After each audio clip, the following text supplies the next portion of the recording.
hermetike, në cilën Po jo figurat publike, problemi është që ju dhe i lexoni dhe i shikoni, ndërsa personazhet që janë shumë të thjeshtë nuk e kanë këtë. Me qëra fjala kanë filluar të bëjnë komente dhe paraqykuese te podcasti. Fatkeqësisht atë që mua më ka kapur syrin ka qenë vetëm një koment i cili vinte shumë shpesh nga një vajzë. Vërtet. Nuk ka qenë. Ishte adresat apo? Jo, ishte adresama, por ka qenë nga një vajzë e cila komentonte gjithmonë lukun tim dhe asnjëherë të ftuarit e mi. Patjetër. Dhe më ka paraqykimi këtë ka qenë një vajzë.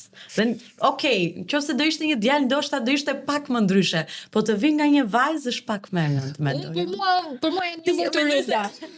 Edhe kur vjen nga një vajzë dhe nga një djalë, absolutisht ke shumë të drejtë sepse solidariteti mes nesh, sidomos në shprehim publike duhet jetë më i dukshëm. Burrat për shembull dinë të shtrëngojnë radhët me njëri tjetrin.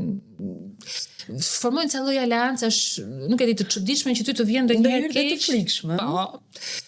Por që shika, e dashur